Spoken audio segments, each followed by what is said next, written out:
Hi YouTube, my name is Jack, and today we are going to talk about the modernity of Wiccan mythology and sort of how that affects our understanding of and our attempt to sort of connect to Wiccan gods. Um, so this is a thing that has been that's a very abstract, intellectual, thinky sort of gloss to put on it at the beginning. This is a thing that's been on my mind for quite some time now, months and months and months. And it's not a new conversation. People have been having this conversation for decades. Wicca, when it first comes on the scene in the mid-20th century, conceives of itself as a surviving ancient pagan cult, and consequently conceives of the two primary deities of Wicca as it was first introduced, the lunar mother goddess and her consort, the horned god, as being ancient deities who were worshipped in pre-Christian Europe and whose worship was then suppressed with the arrival of Christianity. And historically, we have done the research and we understand that that's really not what happens. Rather, what happens is, there was obviously pagan religion in pre-Christian Europe, but it didn't look at all like Wicca. Not just in its ritual structure, but also in the deities who were worshipped. The popular deities who were worshipped really didn't look anything like the Wiccan goddess and the Wiccan gods. There were deities who had some resemblances, right? There were mother goddesses in the ancient world. There were lunar goddesses in the ancient world.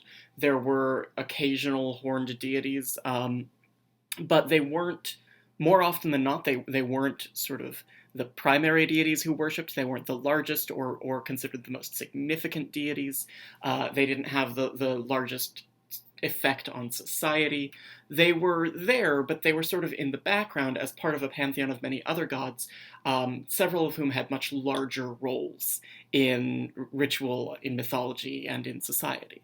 Right? So you think about the Greek pantheon, and sure, they have the goddess Gaia, right? Or she's not even a Titaness, she's beyond the Titans, but they have the figure of Gaia, they have the Titaness Rhea, they have Demeter, and those sort of mother goddesses associated with the earth do exist in Greek mythology. But you look at Greek religion, and setting aside the Eleusinian mysteries, which is sort of a separate thing, a lot of Greek religion is not focused around the cult of a mother goddess, right? A lot of Greek religion is focused around sort of the patron deity of your city-state, who often was, Athena or some other deity who really has nothing to do with sort of the way that Wiccans tend to conceive of divinity. Zeus has, understandably, quite an important role in ancient Greek religion. Zeus is really not at all like the horned god of Wicca. And so, right, the shape of ancient paganism, the landscape of ancient paganism, had some things about it that do resonate with modern Wicca, but the mythology of modern Wicca, of this mother goddess and her consort, the horned god, doesn't really come from the ancient world. It comes from modern interpretations of ancient sources, and particularly from this Victorian project of trying to linearize human development, and sort of this social Darwinist concept of human religious development occurring in stages, definitive stages that progress linearly from point A to point B, and the idea being that all pagan, primitive, savage religion is fundamentally the same because it's locked in a stage of religious development. And therefore you get Victorian anthropologists who are trying, they're working within the intellectual framework that they have, and they're trying their best genuinely to understand the diversity of pagan and indigenous religions all across the world, but they're locked into this view where the differences don't matter, and where what they're looking for is to show that these things are all fundamentally the same because they're occupying a stage of development. And there are lots of people who did this. The one who is most famous and most influential for our purposes today is James Frazer. He is far from the only person to have done this. He's not even the first person to have done this, but wow, he was the most influential. And Frazer, I think, really can be understood as the starting point for modern Wiccan mythology. I harp on this book a lot. I'm in a book club right now where we're reading through The Golden Bough. We're like a quarter of the way through, and we've been reading it for months now. It's such an important book, and it's a hard book to read, and it's out of date, and a lot of the historical claims are false, and it's very, very racist. There are problems with this book, but the influence that it had on the way that we came to understand pagan mythology in the modern world, and the way that contributed to the emergence of Wiccan mythology, is unmatched. Because what Frazer does is, sort of as part of his ongoing project to try to discredit Christianity, Frazer is an atheist, and Frazer thinks that Christianity sort of belongs to this package of primitive superstition and religion that he wants society to evolve past. And so he sees the development of human society as occurring in stages, where you start with, superstition and magic, and then you work into religion of a kind, and from pagan religion you work into Christianity, and then from Christianity you eventually work into, atheism, enlightened science. But in order to draw that connection between Christianity and paganism, he wanted to reduce Christianity to something that was fundamentally pagan. And so he scours world religions. And Frazer didn't do first-hand research. He's reading second-hand accounts that other people have given of religious rituals and practices and beliefs all around the world and in the ancient world. But what Frazer does is he posits this idea of a cult of a universal mother goddess and her consort, the dying and resurrecting god, who is both her son and her lover. That the son and lover thing comes more from Robert Graves than it comes from James Frazer. You see a lot of that in The White Goddess, which I don't have a copy of with me today because I didn't think I was going to be talking about it. But you see sprinklings of it in Frazer. And the idea here, of course, is that he's suggesting there was this universal pagan myth that was the prefigurement of the Virgin Mary conceiving Christ, giving birth to him, and then he's sacrificed on the cross. And he's trying to argue that, look, this Christian myth is actually just a shadow of pagan myths that came before. And I mean, you still see people talk about that today, right? Every time Christmas comes around, you see pagans posting bad memes on Facebook about how, oh, well, actually, the Christ myth is just a, revision of the myths of the birth of Dionysus and Krishna and Horus and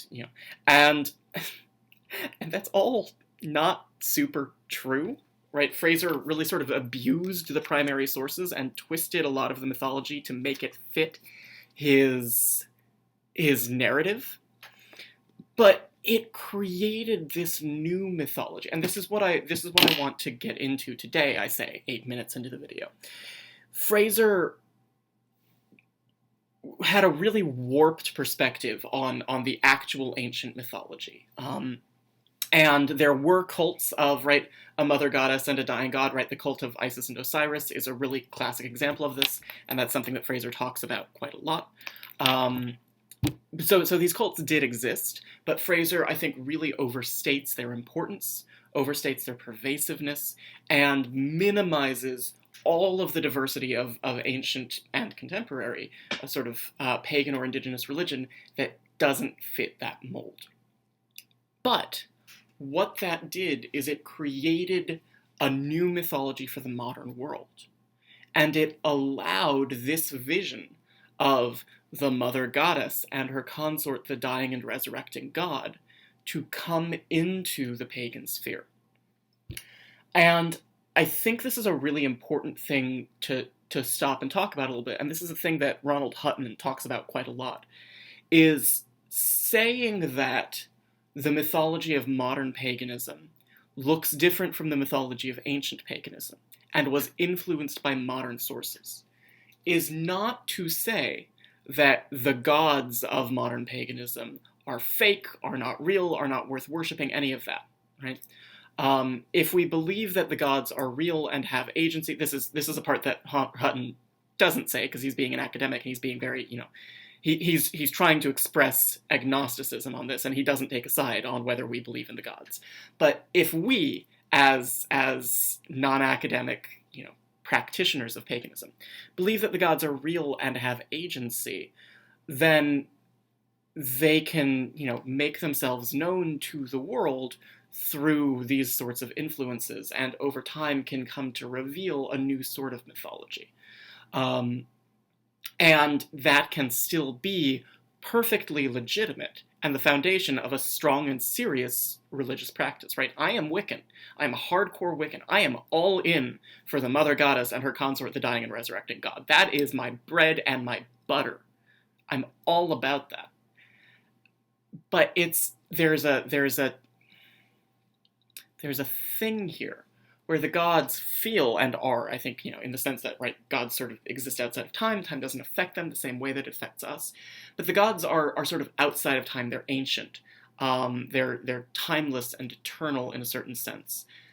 And yet the myth that we have with which we talk about these particular gods, the myth of Wicca, right, is so new.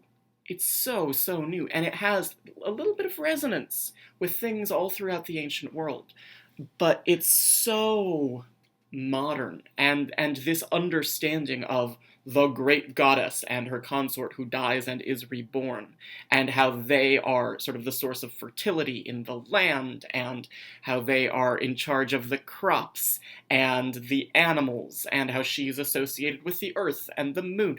All of that particular myth, that particular package, comes out of a very particular moment in late 19th century history. And then it bleeds into some 20th century sources, and you continue to find it in Margaret Murray, in Robert Graves, and even sort of going up as late as, the 1970s and 1980s, and people writing about, the goddess movement, things like that. And I think it's just interesting how modern the mythology of Wicca really is. And I think it's a beautiful thing. I think it's a good thing, right? I think it's, right, Wicca is, as much as Wicca sort of used to frame itself with this salesmanship of like, oh, the old religion, Wicca is a new religion. Wicca is a new religious movement. And it's a religious movement that is particularly suited to the modern moment, right? Wicca is a religion for the 20th and 21st centuries. And that's why it emerged when it did. And that's why you didn't have Wicca in the ancient world, because it wasn't a religion for those times.